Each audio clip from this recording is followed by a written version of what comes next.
The red sand of Theric 7 stretched endlessly in every direction. Jiwan stood at the observation window of the human outpost, watching the twin suns sink below the horizon. The sky turned purple and orange, colors that still amazed him even after 6 months on this alien world.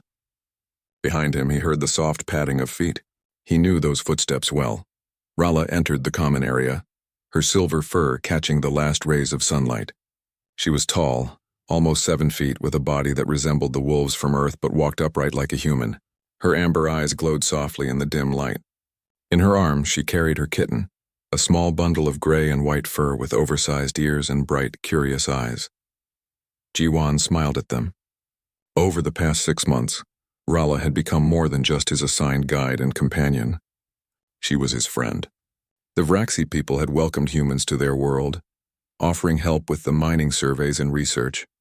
In return, humans shared their technology and knowledge. It was a good partnership. The kitten squirmed in Rala's arms and made a chirping sound. Rala's species called their young kittens, which Jiwan found amusing at first. Now it seemed natural. The little one was only 3 months old, full of energy and always exploring. "She wants down again," Jiwan said in the simple trade language they used. His words were clumsy, but Rala understood. Rala made a rumbling sound in her chest, something like a laugh. She set the kitten on the floor, and immediately the small creature scampered toward Jiwan. He crouched down and let her sniff his hand. Her tiny nose was cold and wet. She rubbed her head against his fingers, purring in a way that reminded him of Earth cats. "She likes you, human Jiwan," Rala said in her deep, melodic voice. She spoke slowly, choosing words carefully in the trade language. "I like her too," Jiwan replied. "She is brave and smart." Rala's ears stood tall with pride. Jiwan had learned that ear position meant everything in Vraxi communication. Tall ears meant happiness or pride. Flat ears meant fear or anger. Right now, Rala was a proud mother. The evening passed peacefully. Jiwan worked on his reports while Rala played with her kitten. Other humans came and went from the common area. Hyun, the pilot, waved at them. Dayun, who managed communications, stopped to scratch the kitten's ears. Everyone in the outpost had grown fond of the little Vraxi. Then the alarm started. Red lights flashed throughout the outpost. Dayun rushed to her station and pulled up the weather data. Her face went pale. "Sandstorm," she announced. "Category 5. Arriving in 20 minutes, everyone moved fast. Category 5 storms were deadly. The wind could reach 300 kilometers per hour. The sand would strip flesh from bone. They had to secure everything and get inside the protected areas immediately. Jiwan helped seal the external doors and windows. The outpost had thick walls and emergency shields, but these storms were terrifying. He had experienced 2 smaller ones before. This would be his first Category 5. Rala gathered her kitten and moved toward the designated shelter area. Other Vraxi who worked at the outpost did the same. The humans in Vraxi had practiced this many times. Everyone knew what to do, or so Jiwan thought. As they rushed through the corridors, Rala suddenly stopped. She looked down at her arms. Her ears went completely flat against her head. She made a sound Jiwan had never heard before, a high-pitched keening that made his blood run cold. The kitten was gone. "No," Rala said in the trade language. No. She spun around, her amber eyes wide with terror. "My kitten. Where is my kitten?" Jiwan felt his heart drop. The small creature must have squirmed free when they were rushing. She could be anywhere in the outpost.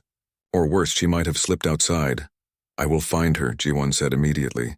"Get to shelter. I will find her." Rala grabbed his arm. Her claws, usually carefully controlled, dug into his sleeve. "I must search.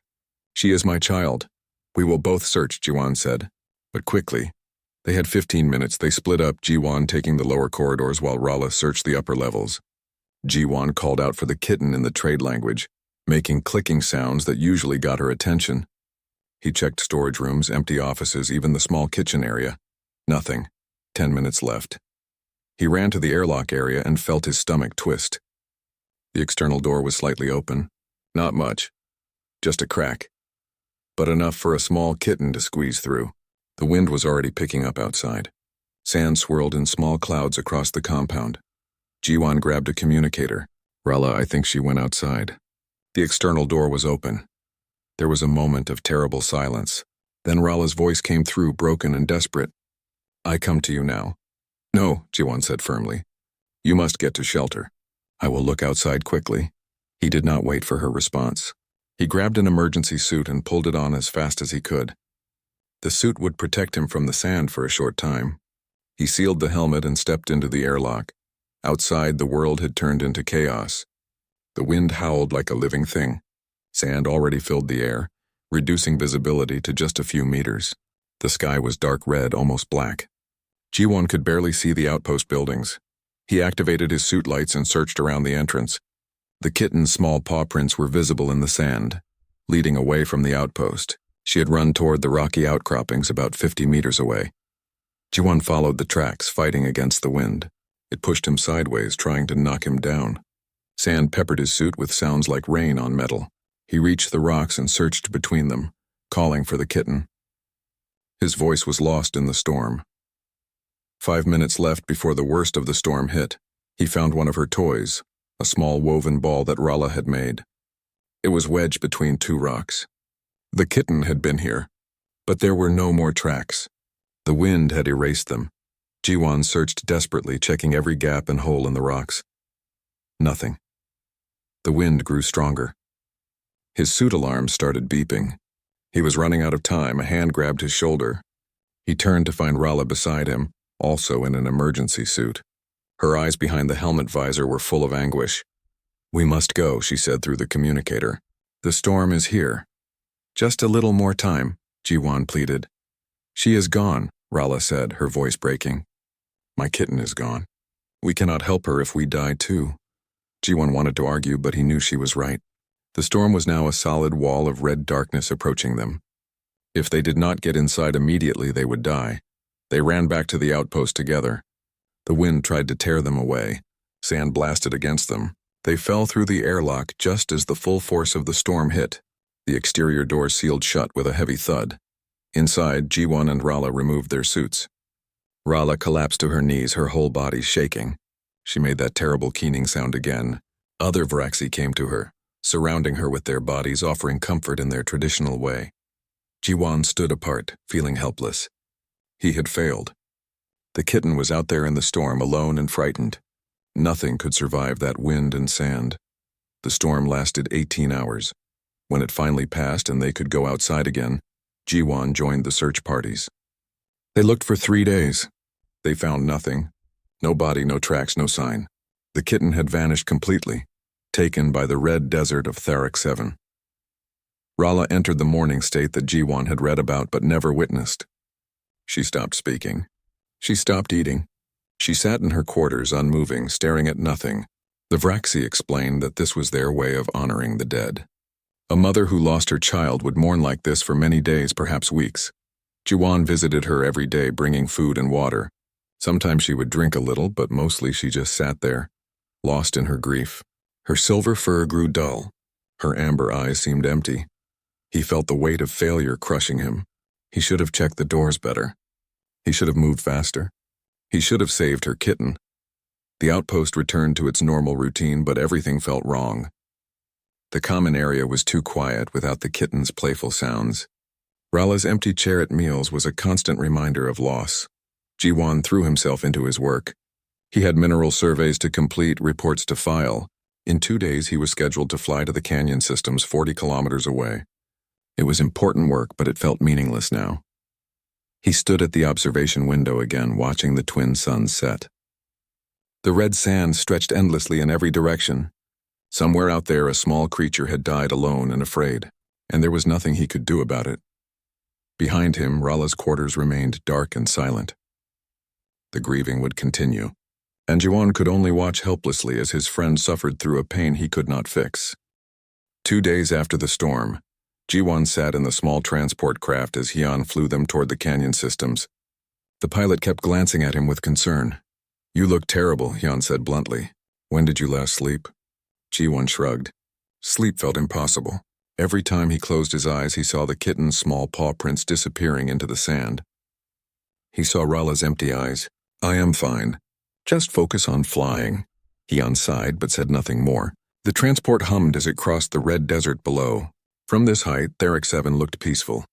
The sand formed beautiful patterns, shaped by wind into waves and ripples. It was hard to believe something so lovely could be so deadly. The canyon systems came into view after 30 minutes of flight. Ancient geological forces had carved deep channels into the rock, creating a maze of passages and caves. This area had shown promising mineral readings in the satellite scans. Jiwan's job was to collect physical samples and verify the data. Hyun landed the transport on a flat area near the canyon edge. "I will stay with the ship," he said. "You have 4 hours. Do not be late. I am not searching these canyons for you if you get lost." "Understood," Jiwan said. He gathered his equipment and stepped out into the heat. The twin suns beat down mercilessly. His environmental suit kept him cool, but he could feel the temperature through the fabric. He made his way down into the nearest canyon, following his scanner toward the highest mineral concentrations. The canyon walls rose high on either side, casting long shadows. It was cooler here, protected from the direct sun. Strange rock formations jutted from the walls, twisted into impossible shapes by time and weather. Jiwan found his first sample site and got to work.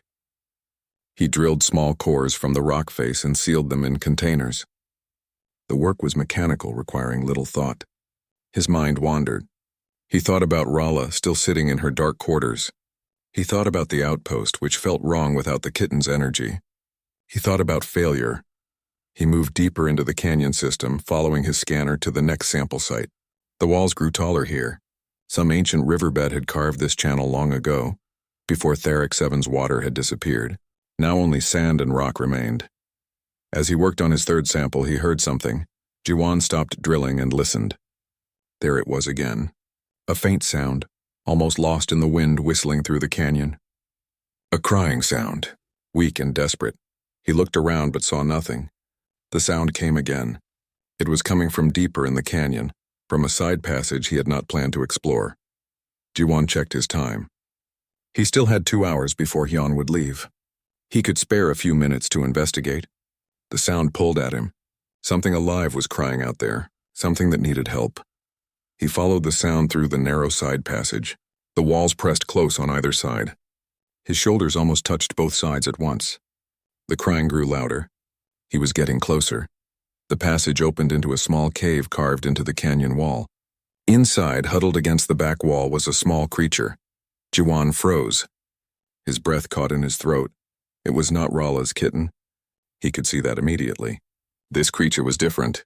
It had 4 legs and a long tail with fur that looked soft and golden brown. Its body was similar to the cat's from Earth, but larger, maybe the size of a medium dog. Its ears were huge and pointed, twitching at every sound. Its eyes, currently squeezed shut as it cried, seemed too large for its face. The creature was young. Very young. And it was dying. Jiwan could see the signs. Its ribs showed through its fur. Its breathing was shallow and fast. It had no water, no food, and no protection from the heat. How long had it been here? Days, a week? He approached slowly, speaking in a soft voice. "Hello, small one, it is okay. I will not hurt you." The creature opened its eyes. They were bright blue, striking against its golden fur. It looked at him with such exhaustion and fear that Jiwan felt his heart twist. It tried to back away further but had nowhere to go. Jiwan pulled out his water bottle and poured some into his hand. He offered it to the creature. "Drink, please, you need water." The creature stared at the water. Its small pink tongue came out, licking its dry lips. "Need one over fear." It leaned forward and began lapping at the water in Jiwan's palm. As it drank, Jiwan studied it more carefully. This was definitely not a species he had seen before. The Vraxi did not look like this. This creature was something else entirely. What was it doing out here in the desert canyons? This environment seemed all wrong for it. The heat, the dryness, the lack of food or water. This animal belonged somewhere else. The creature finished the water and looked at him with those huge blue eyes. It made a small sound, not quite a meow, not quite a chirp. Something in between. "You are lost too, are you not?" Jiwan said softly. "Someone abandoned you here. Or you got separated from your family. Either way, you are alone." The creature blinked slowly at him. Jiwan made a decision. He could not leave this animal here to die. He would not. He had failed to save Rala's kitten. Maybe he could save this one. He opened his supply pack and pulled out an emergency blanket. He wrapped it around the creature gently, lifting it into his arms. It weighed almost nothing. Just fur and bones. It did not struggle, too weak to fight. "I am taking you back," Jiwan told it. I do not know what you are, but you deserve to live. He carried the creature back through the narrow passage and into the main canyon. His scanner beeped, reminding him he had more samples to collect. He ignored it. The samples could wait. This life could not. As he walked back toward the transport, the creature curled against his chest. He could feel its rapid heartbeat through the blanket.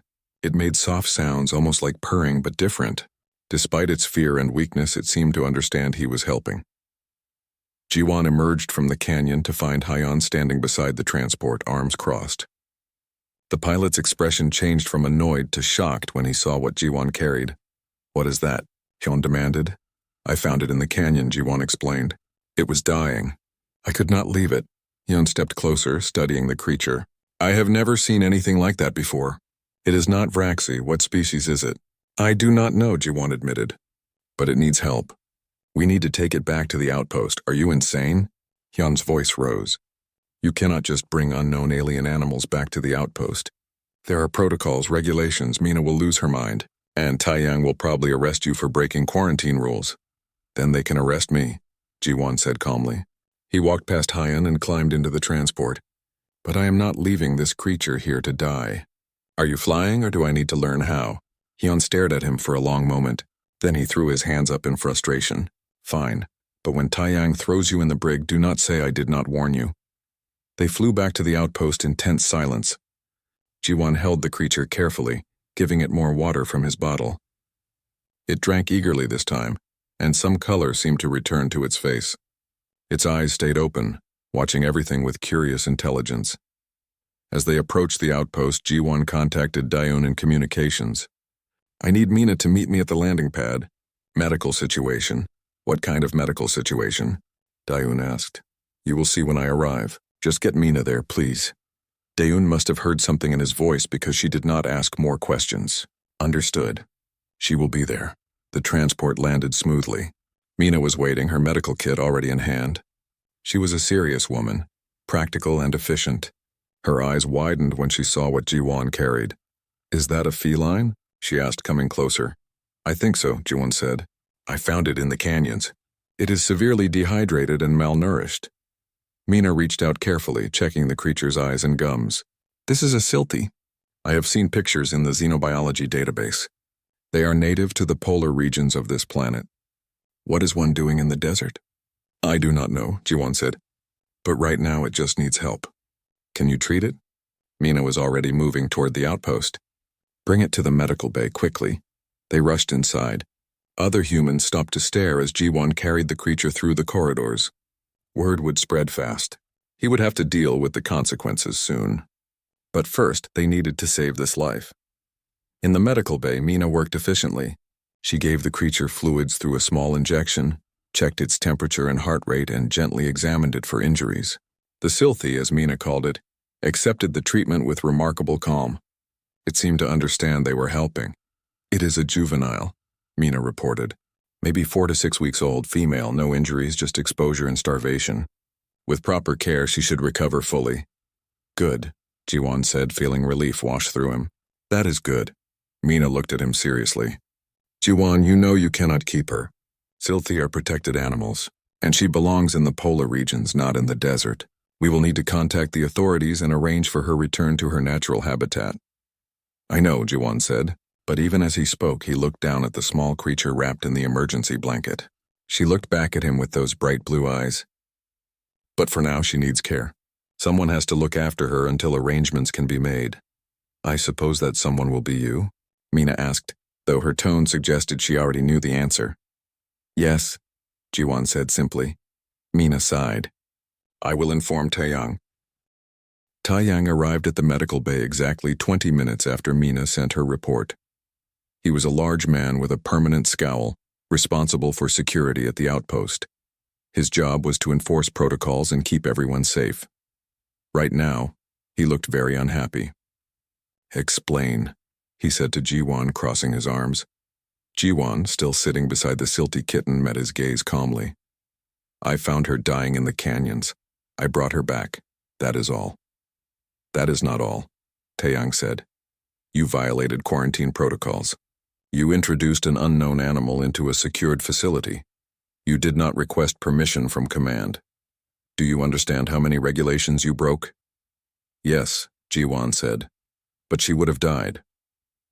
It is an animal, Jiwan. Animals die in nature all the time, not when I can help them. Jiwan's voice was quiet but firm. I will accept any punishment you think is fair, but I will not apologize for saving her life. Taiyang's scowl deepened. He looked at Mina. Your assessment? The kitten is a silty, definitely from the polar regions, Mina reported. She is healthy now thanks to quick treatment. I see no signs of disease or parasites that would threaten the outpost. Silty are known to the xenobiology community. They are not dangerous. That is not the point, Taiyang said. The point is following proper procedures. He turned back to Jiwan. You are confined to quarters when not working. No more solo missions. And if command decides to send you home early, I will support that decision.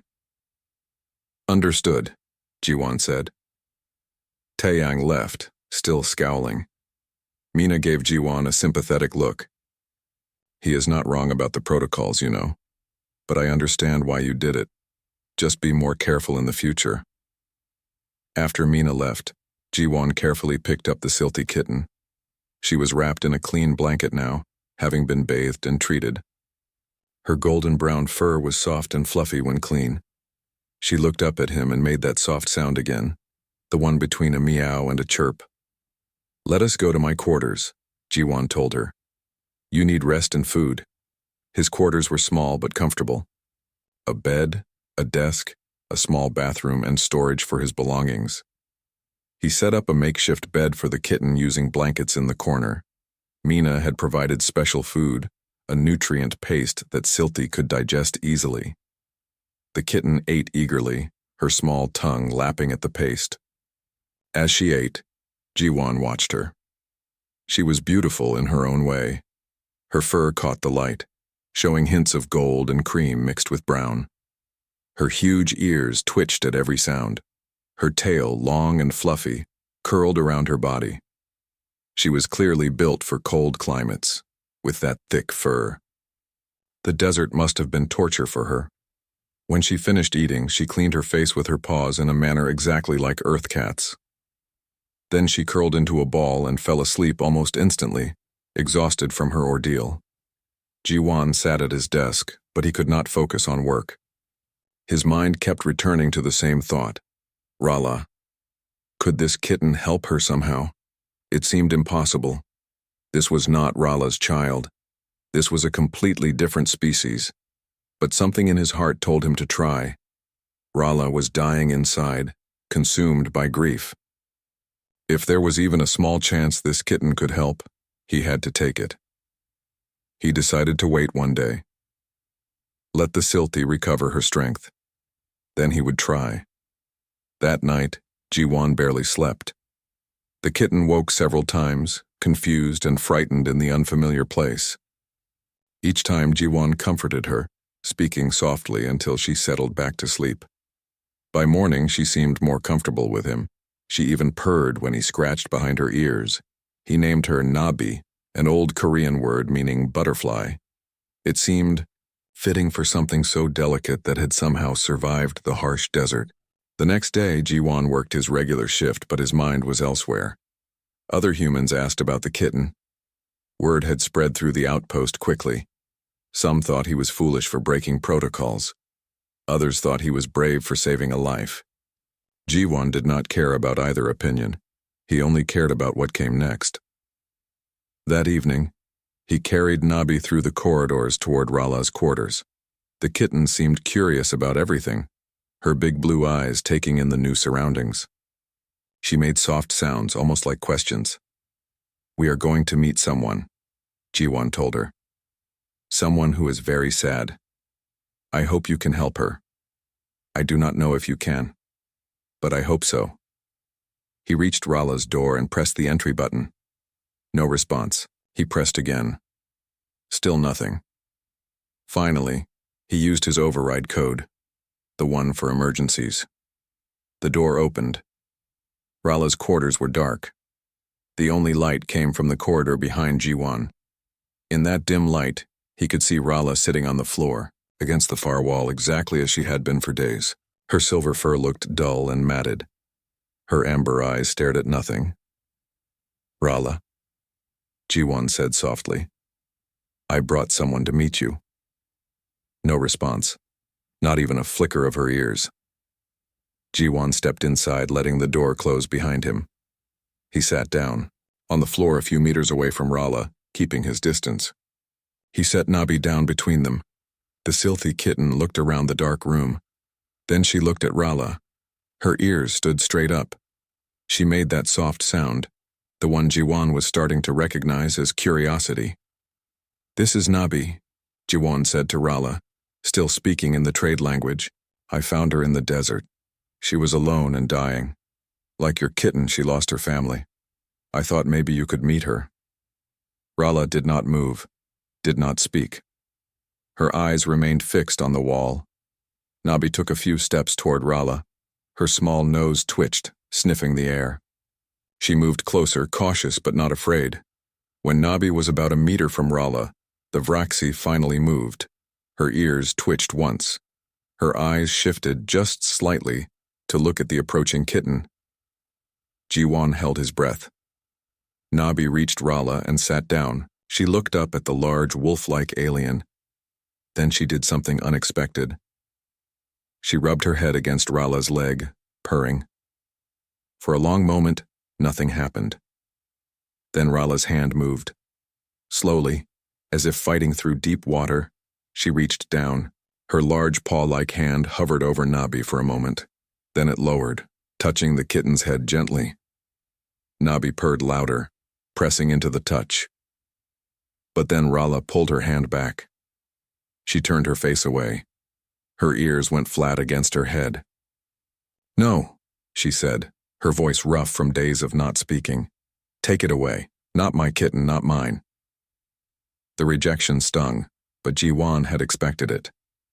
"I know she is not your kitten," he said gently. "I know nothing can replace your daughter, but Nabi is alone too. She lost her family, she needs someone. Not me," Rala said, still not looking at them. "I failed my kitten. I cannot care for another." "You did not fail," Jiwon said firmly. "The storm took her. That was not your fault. You loved your kitten. You were a good mother. I saw that every day." Rala made that terrible keening sound again. "I let her run away. I lost her in the storm. What kind of mother does that?" "A mother who is not perfect," Jiwon said. "Like all mothers. Like all parents. We make mistakes, we fail sometimes, but that does not mean we stop caring. It does not mean we stop trying." Rala was silent, but Jiwon noticed her ears had lifted slightly, just a little. She was listening. Nabi, meanwhile, had curled up against Rala's leg. The small kitten seemed completely at ease with the large alien, as if she belonged there. "I will leave Nabi here for a while," Jiwon said, standing up. "Just so she is not alone. You do not have to do anything. Just let her stay, please." He left before Rala could protest. His heart pounded as he walked back to his quarters. Had he made things worse? Had he hurt Rala more by bringing Nabi to her? He did not know. He could only hope. That night, sleep would not come. Jiwon stared at his ceiling, worrying about both Rala and Nabi. What if Rala rejected the kitten completely? What if she hurt her, lost in her grief? Around midnight, he could not stand it anymore. He got up and walked back to Rala's quarters. He pressed the entry button quietly. The door opened. Inside, the lights were still dim. But the scene had changed. Rala had moved from the wall. She was now lying on her sleeping mat, and curled up against her chest, purring softly, was Nabi. Rala's eyes were closed, but her breathing was different, steadier. One of her arms curved around the small kitten protectively. Jiwon backed away quietly and let the door close. Relief flooded through him. It was a start. Just a small start, but it was something. Over the next 3 days, Jiwon visited Rala's quarters regularly. Each time he brought food for both Rala and Nabi. Rala still did not speak much, but she ate a little. More importantly, she cared for Nabi. She groomed the kitten with her tongue, the way Vraxi mothers cleaned their young. She let Nabi sleep curled against her. She even played with her once, dragging a piece of fabric across the floor while Nabi pounced on it. But Rala still would not look at Jiwon, would not acknowledge what was happening. She was trapped between grief for her lost kitten and the growing bond with this strange new one. On the fourth night, exhaustion finally caught Jiwon. He fell asleep at his desk, head resting on his arms. He woke to a sound. His door was open. In the dim light from the corridor, he could see a large figure standing there. Rala. She held Nabi in her arms. The kitten was asleep, content and warm. Rala's amber eyes glowed softly in the darkness. She looked at Jiwon for a long moment. "Thank you," she said finally in the trade language. Her voice was still rough, but there was something new in it. Not happiness, not yet, but maybe hope. "Thank you for bringing her to me." Jiwon stood up slowly. "She needs you. You need each other." 2 weeks passed and the outpost felt different, lighter somehow. The oppressive sadness that had hung over everything was slowly lifting like morning fog under the twin suns. Jiwon watched the change in Rala with quiet satisfaction.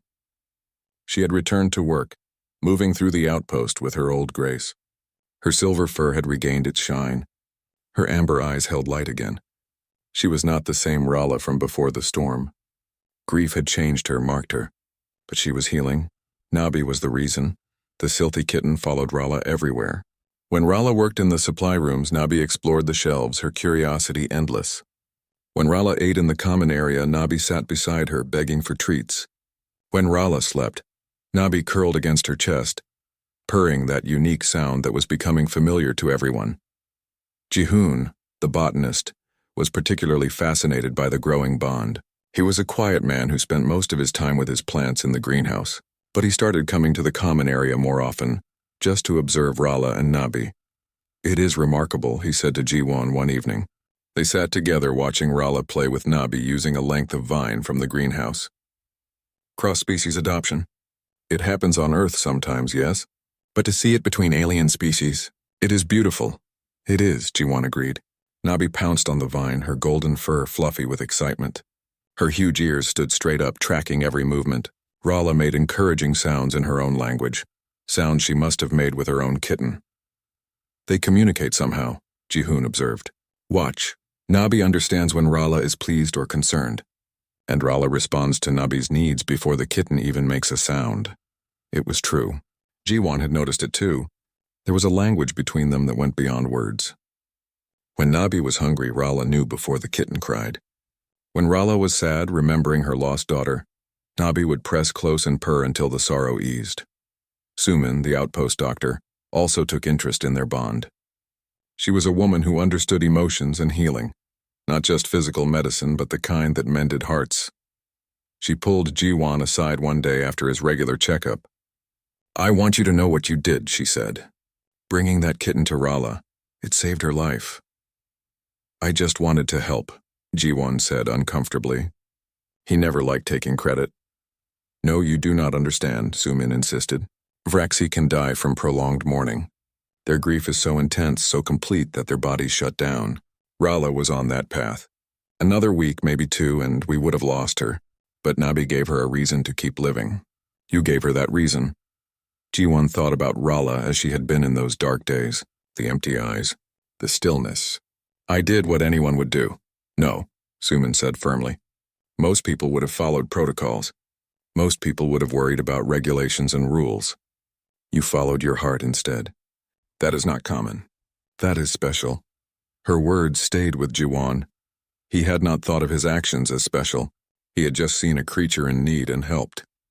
Then he had seen his friend in need and tried to help again. It seemed simple, but maybe that was what made humans different. The ability to see need across any barrier and respond with compassion. The willingness to break rules when rules got in the way of doing what was right. Life at the outpost settled into a new rhythm. Rala worked her shifts with renewed energy. Nabi grew bigger and stronger, though she was still small compared to adult Silthy. The kitten showed remarkable intelligence, learning to open doors and finding hiding spots throughout the outpost.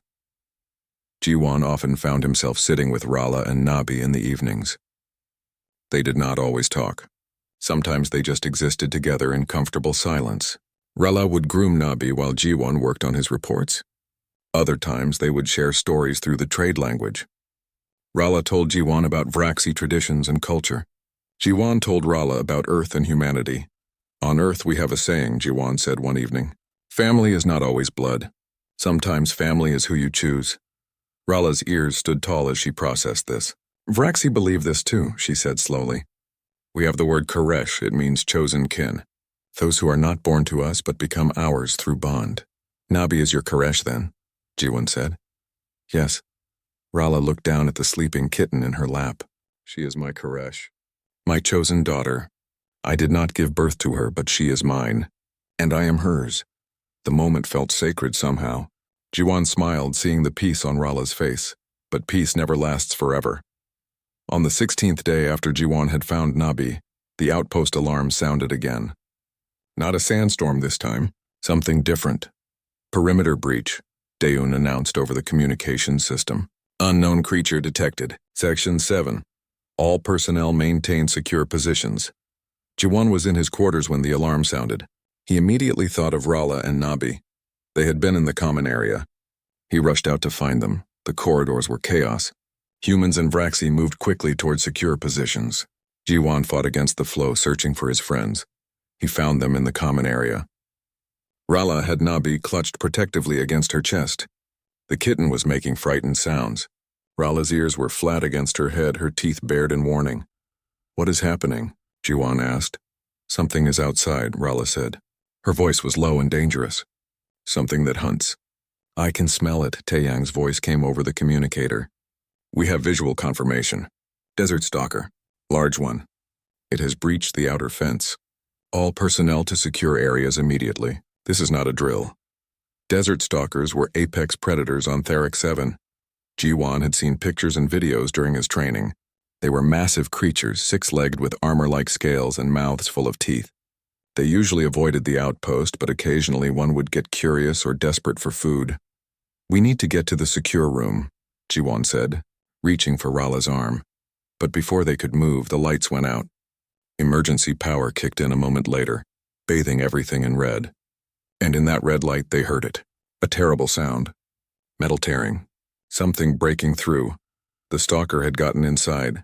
Jiwon's blood ran cold. Run now! They ran through the corridors. Behind them they could hear the creature. Its claws clicking on the metal floors. Its breathing heavy and wet. It was hunting. Rala held Nabi tight, her long legs carrying her faster than Jiwon could manage. But she slowed to keep pace with him, unwilling to leave him behind. They turned a corner and came face to face with the stalker. It was even bigger than the picture suggested.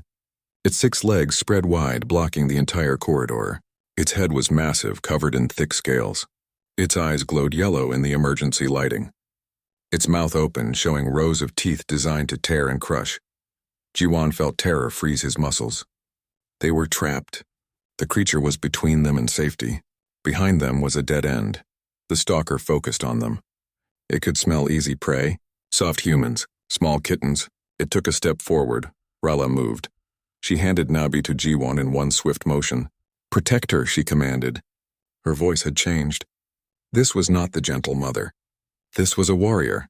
Rala, no, Jiwon started to say, but Rala was already moving. She charged the stalker with a roar that shook the corridor. Her claws extended sharp and deadly, her teeth bared in a snarl of pure fury. The stalker, surprised by the attack, reared back. Rala leapt at its face, her claws finding the softer flesh around its eyes. The creature shrieked and tried to shake her off. Go! Rala shouted at Jiwon. Take my kitten and go. Jiwon ran.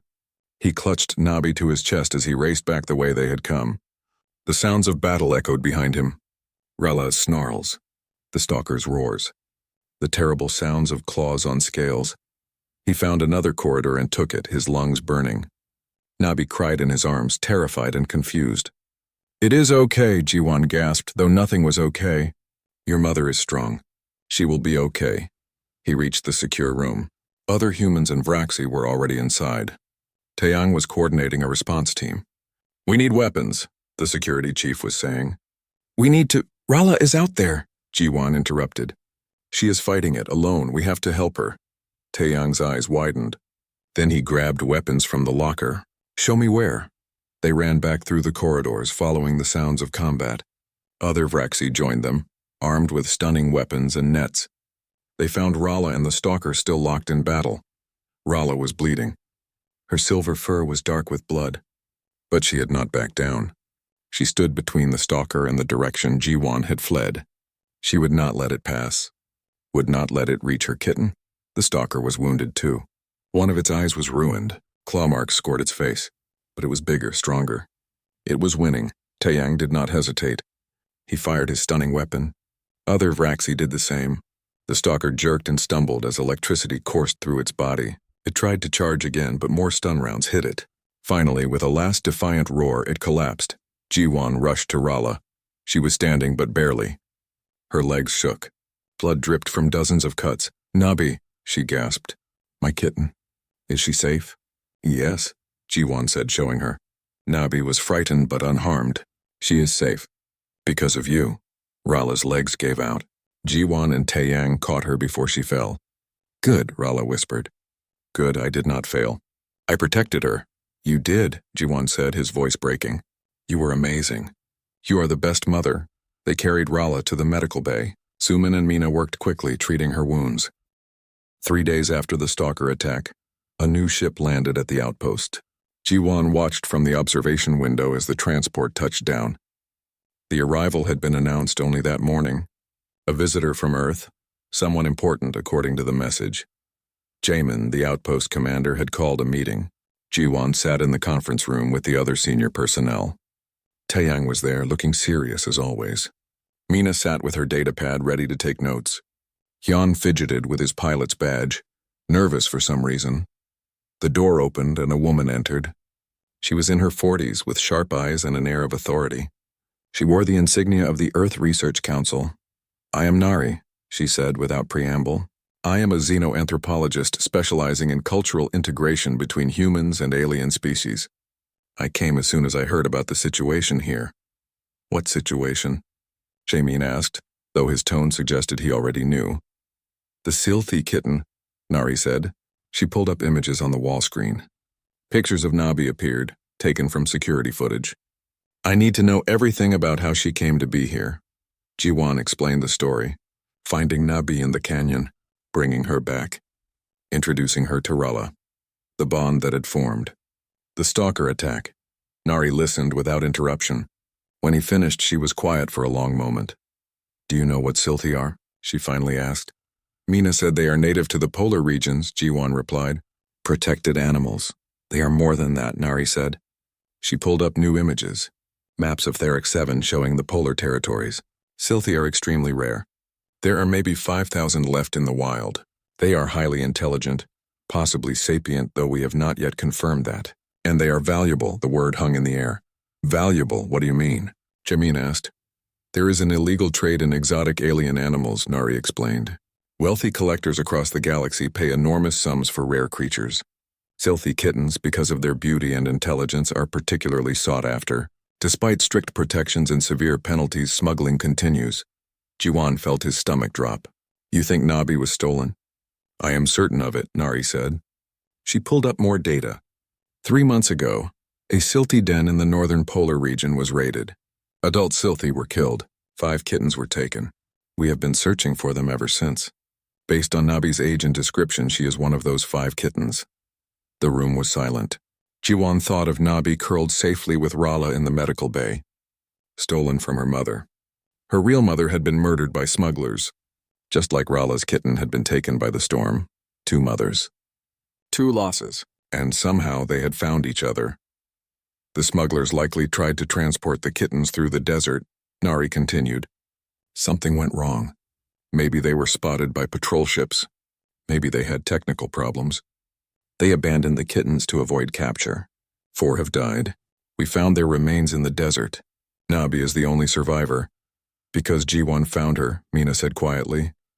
Yes, Nari agreed. He saved her life. But now we have a problem. What problem? Taeyang asked. Silthy conservation groups are demanding Nabi's return to the polar regions, Nari said. They want her placed with a Silthy family, raised with her own kind. They believe it is best for her survival and species preservation. No, Jiwon said immediately. You cannot take her from Rala, they need each other. I understand your emotional attachment, Nari said, but we must consider what is best for the animal. For the species, Nabi is not just an animal, Jiwon argued. She is intelligent. She has feelings. She has chosen Rala as her mother. And Rala has claimed her as Koresh as chosen kin. In Vraxi culture, that bond is sacred, Nari frowned. I am aware of Vraxi customs, but this situation is unprecedented. We have never had a Vraxi adopt a different alien species before. Then maybe it is time for something new, Jiwon said. He stood up, his hands pressed flat on the table. Look at what happened. Nabi lost her birth mother to violence. Rala lost her daughter to a storm. They both suffered terrible losses. But they found each other. They healed each other. Is that not worth something? Is that not worth respecting? It is not that simple, Nari said, but her voice was less certain now. Why not? Jiwon challenged. Why does it have to be complicated? Nabi is happy with Rala. Rala is happy with Nabi. They love each other. They protect each other. Rala was willing to die for Nabi. What more do you need to see that this is right? Jaemin spoke up. Jiwon makes a good point. I have seen them together these past weeks. That is not just tolerance or convenience. That is genuine bond, genuine family. I agree, Mina added. From a medical perspective, both Rala and Nabi are healthier together than they would be apart. Separating them now would cause severe psychological trauma to both. Nari looked around the room. She saw the determination on their faces. You all support this? Keeping them together? Everyone nodded. Even Taeyang, who had been so angry about the protocol violations, agreed. Rala is one of our team, he said. She has worked with us for years. She risked her life to protect the outpost from the stalker. If she says Nabi is her daughter, then that is good enough for me. Nari sat back in her chair. I need to think about this. I need to consult with others. This is not a decision I can make alone. Then consult, Jaemin said firmly. But until you have a final decision, Nabi stays with Rala. That is an order. Nari left to make her calls and send her reports. Jiwon went to the medical bay where Rala was recovering. She was sitting up now, her wounds healing. Nabi was curled in her lap, batting at a piece of string. There is a woman here, Jiwon said. From Earth, she wants to take Nabi away. Rala's ears went flat instantly. Her arms tightened protectively around the kitten. No, she is mine. They cannot take her. I know, Jiwon said. We are fighting for you. For both of you. But you should know that powerful people want to separate you. Rala looked down at Nabi. The kitten looked up at her with those big blue eyes, purring. She is my daughter, Rala said quietly. Not by birth, but by choice. By love. By the bond we share. In Vraxi law, that bond cannot be broken. It is sacred. To break it would be like killing us both. I will tell them that, Jiwon promised. The next day, an elderly Vraxi arrived at the outpost. His name was Koresh, and he was a clan leader, one of the most respected Vraxi on Tharak 7. He had traveled from the distant Vraxi settlements specifically for this matter. Jiwon met him in the conference room along with Nari and Jaemin. Koresh was impressive, with fur that had gone gray with age and eyes that held deep wisdom.